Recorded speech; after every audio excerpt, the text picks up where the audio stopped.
वो भी आज के उसमें नहीं कवर अप हो सकता।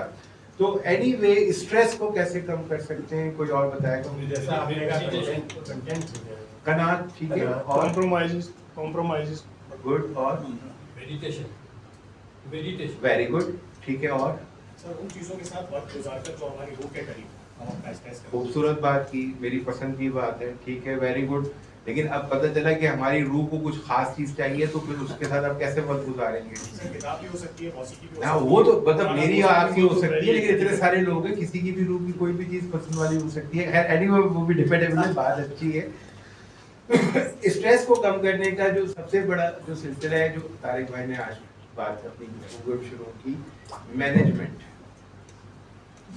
Self management, time management, eventually stress management.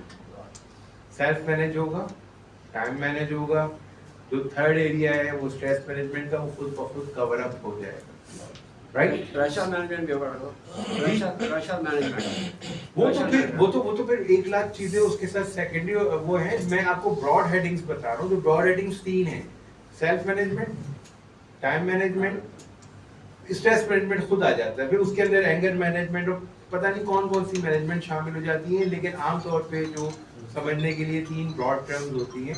और इसमें first thing first, that is self management. और सेल्फ मैनेजमेंट के लिए वो बात जो मैं गुज़श्ता काफ़ी सालों से अपने स्टूडेंट्स को गाइड कर रहा होता हूँ, आपको किताबों में मिलेगा और बहुत सारी जगह मिलेगा, और वो ये कि ज़िंदगी में अगर जो देखा जाए तो वो 6 बुनियादी, जैसे भी मैंने बात के शुरू में भी कहा था कि 6 डायमेंशन होते हैं। फिजिकल, बात बाहर चले जाएं, वहां जाकर बात कर लेंगे। बहरहाल जिंदगी में 6 इंपॉर्टेंट डायमेंशन होते हैं: physical, emotional, psychological, social, economical और स्पिरिचुअल।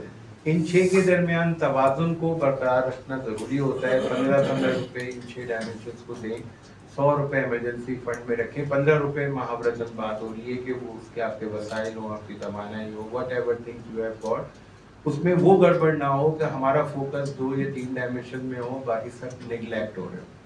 तो वो चीज़ अगर हम अपनी ज़िंदगी में अडॉप्ट कर लेते हैं तो हम अपना स्ट्रेस लेवल खुद ब खुद कम कर लेंगे। अगर स्ट्रेस लेवल कम हो गया, सेल्फ मैनेजमेंट की तरफ हम आ गए, तो हम लामुहाला अपने आप को, जो फिजिकल एलिमेंट्स हैं, जो साइकोलॉजिकल एलिमेंट्स हैं, फिर वो सड़कें भी टूटी हुई हों, वो बाहर धमाके भी हो रहे हों, बाहर नारे भी चल रहे हों, और कुछ भी हो रहा हो, वो फिर हमारी सेहत पे कोई फर्क नहीं पड़ रहा होता, प्रोवाइडेड दैट कि हम खुद प्रोडक्टिव लाइफ गुजारने के आदी हो चुके हैं। अभी जैसे सखार भाई मेरे साथ थे, अभी वो पिक करके लेकर आ रहे थे, तो बात हो रही थी, तो मैंने इनको यही कहा, और आप लोगों को भी मैं ये बता रहा होता हूँ कि जैसे मेरी थ्योरी ये है कि I am 24 hours free and I am 24 hours busy, depending upon the nature of the work. If I have got something important या काम प्रोडक्टिव है जिसको करना है, तो वो मैं करूँगा, नहीं तो मैं फारिग बैठना पसंद करूँगा। मैं चिट चैट में वक्त अपना गया नहीं कर पाता।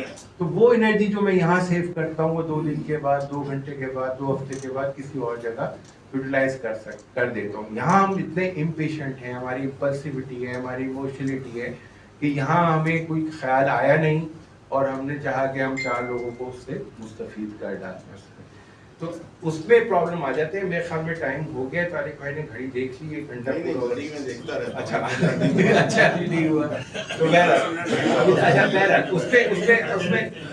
उसमें कुछ इम्पोर्टेंट चीज़ें जो और हैं, वो बेसिकली जो मैं अपने कॉलम में भी हाईलाइट कर रहा होता हूँ कि हमारी जो पाकिस्तानी मुआशरे का जो सबसे बड़ा अलमिया है, वो तो ये है कि हम यहाँ से तो 200-400, पहले 200 साल पीछे थे, अब 400 साल पीछे हो चुके हैं हम बाकी दुनिया से। जब तक हमारी कौम के अंदर से जज्बातियत और जज्बातीपन ख़त्म नहीं होगा, उस वक्त तक हम बाहैसियत मजमूई कुछ नहीं कर सकेंगे। और इनफरादी तौर पे अगर कोई शख्स कुछ करने की कोशिश कर रहा होगा, तो उसकी दोनों टांगें घसीट ली जाएंगी, उसको लटका दिया जाएगा या कुछ भी कर दिया जाएगा, ख़त्म कर दिया जाएगा। तो ये जज्बातियत और जज्बाती जो पन है, या जो शिद्दत पसंदी है, जो इंतहा पसंदी है, किसी भी हवाले से, इसको कैसे मिनिमाइज किया जाए, इसको मिनिमाइज करेंगे तो हम मेंटल एलिमेंट से बच सकते हैं। इसमें मुझे अब कोई सॉलिड जवाब आप लोगों से चाहिए, ताकि मैं अगला कोई कॉलम तैयार कर सकूं। मैं भी तो कुछ लेके उठूं ना यार यहाँ से, प्लीज। डॉक्टर साहब, सबसे पहले तो आप भी कुछ थोड़ा सा इसमें इसके ऊपर जो है वो रिव्यू करें इसको कि जो आपने इतना सटीक स्टेटमेंट दे दिया इसमें थोड़ी सी गुंजाइश है। गुंजाइश कोई नहीं है। सब अभी आपने मुख्तलिफ ज़हनी सेहत के तारीफ भी बताई, डेफिनेशन भी बताई और मुख्तलिफ है। मुझे ये बताइए कि और उसके हल भी आपने बताया। आपने कहा कि अगर एक पेशेंट है इसका तो उसको शुक्र अदा करना चाहिए या कनात करनी चाहिए या उसको ये करना चाहिए। अगर उस पेशेंट के अंदर ये सलाहियत हो वो पेशेंट ही क्यों? मैंने तो पेशेंट की बात ही नहीं की, ये तो मैंने आपको इसलिए अलग अलग डोमेन में बात की। मिसाल के तौर पर मैं एंजाइटी का शिकार हूं और आप मुझे ये तजवीज़ सर कर रहे हैं कि मैं शुक्र अदा करूं। मैंने आपको वजाहत के साथ अलग अलग सेगमेंट पे डिवाइड करके बताया कि ये साइकेट्रिक डिसऑर्डर्स को अलग एड्रेस कर रहे हैं और उसके लिए मेडिसिन की जरूरत है। मैं एक आम आदमी की बात कर रहा हूँ क्योंकि मैं इस प्रिजम्पशन या अजम्पशन से यहाँ बैठा हूँ कि यहाँ पे मेरे पास कोई अंडरलाइंग हिडन कोई साइकेट्रिक किसी के साथ इशू हो तो हो, लेकिन मैं एक मेंटली नॉट 100% कुछ हेल्दी लोगों के साथ बैठा हूँ। मैं आपकी गुफ्तगू पे एतराज हरगिज़ नहीं, कर रहा आप हूं, समझे बल्कि नहीं। मैं अपनी एक सवाल का जवाब चाह रहा हूं। नहीं जाहिद भाई, उस पे मैं आपको बताऊं, उसमें होता ये है कि if you once you become a patient, once यानी आपकी बायोकेमिस्ट्री इन्वॉल्वमेंट में आ गई, एक दफा डैमेज हो गया, जैसे किसी को एक दफा शुगर हो जाए या कोलेस्ट्रॉल उसका डिस्टर्ब हो जाए तो आमतौर पे वो उसकी फैक्ट्रीज लाइफ लॉन्ग खराब जाती है। तो if once we are patient biochemically यानी हमारे बायोकेमिकल के न्यूरोट्रांसमीटर इन्वॉल्वमेंट आ गई तो वहाँ पे डेफिनेटली हमें आम आदमी की बनने में ज़्यादा दिक्कत पेश आएगी शुगर की तरफ या तनाव की तरफ, क्योंकि हमारे अंदर शिकवा ही होगा ना कि यार ये हो गया या इस वजह से मुझे बीमारी हो गई या वगैरह वगैरह। तो उसके लिए भी आपको एक्स्ट्रा एफर्ट्स करनी है। अब वो एक्स्ट्रा एफर्ट्स क्या है वो हम नहीं कवर कर सकते आज की डिस्कशन में। अभी तो सिर्फ एक ब्रॉडली हमने एक पॉइंट्स हाईलाइट करने के भाई इन पॉइंट्स की तरफ भी अगर हमारी तवज्जो है तो उसके बाद फिर हम फर्दर अगले डोमेन में इसकी प्रोफेशनल हेल्प ले सकते हैं। हमें तो अभी यही नहीं पता ना कि हमें प्रोफेशनल हेल्प लेनी कहाँ है कहाँ नहीं लेनी, वहाँ सबसे बड़ा इशू आ रहा होता है। एक और दूसरी चीज़ ये कि इसीलिए दो जगह सेगमेंटाइज मैंने कर दिया कि भाई ये एक हो गई बीमारी हो गई एस्टैब्लिश है, एक्सीडेंट हो चुका है, एक्सीडेंट से कैसे बचा जाए वो भी मैं साथ साथ बता रहा हूँ। तो ये आई मीन टू से कि जो दोनों तीनों तरह की जो चीज़ें हैं वो हमें अलग अलग लेके चलनी है। और अभी जो फाइनल गुफ्तगू मैं कर रहा हूँ कि अगर हम ये जो 6 डायमेंशन है इनके अंदर हम इक्विलिब्रियम रख देते हैं, 15 मिनट हमने यहाँ देने, 15 यहाँ देने, 15 यहाँ देने, तो फिर हमें मसला नहीं होगा। लेकिन अगर हमारी इक्विलिब्रियम डिस्टॉर्ट हो गई तो फिर गड़बड़ हो जाए।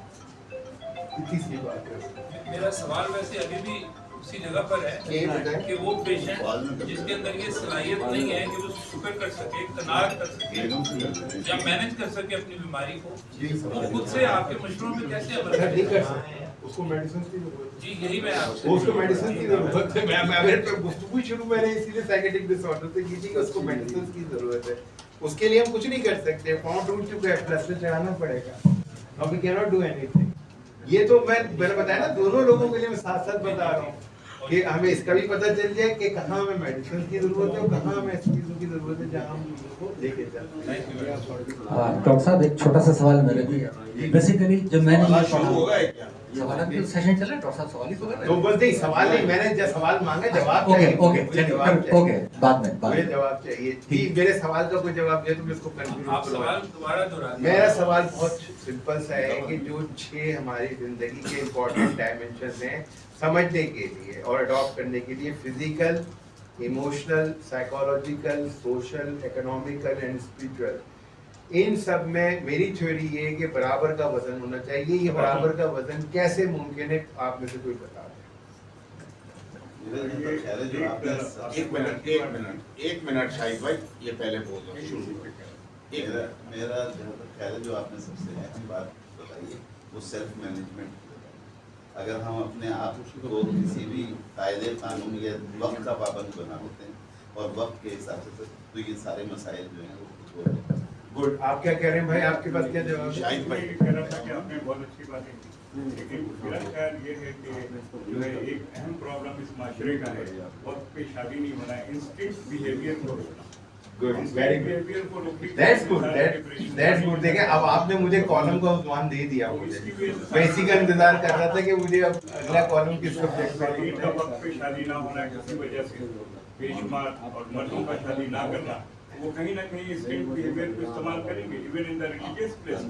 Okay, you are very much right. इनकी शादी कब हुई थी? जी क्या कहती? इनकी शादी किस समय? अच्छा, एनी कोई और वॉलंटियर जो बताए कि ये 6 जो एरियाज है हमारी लाइफ के, इसमें हम वतन तवाज़ुन, अभी तो शादी के बाद के मसाइल का आइडिया नहीं है। वो अभी एक मिनट फिर हम इधर उधर हो जाएंगे, तो इसलिए उसको कैसे डेवलप कर सकते हैं? जी सर। सर उसके लिए तो basically education awareness and education is important.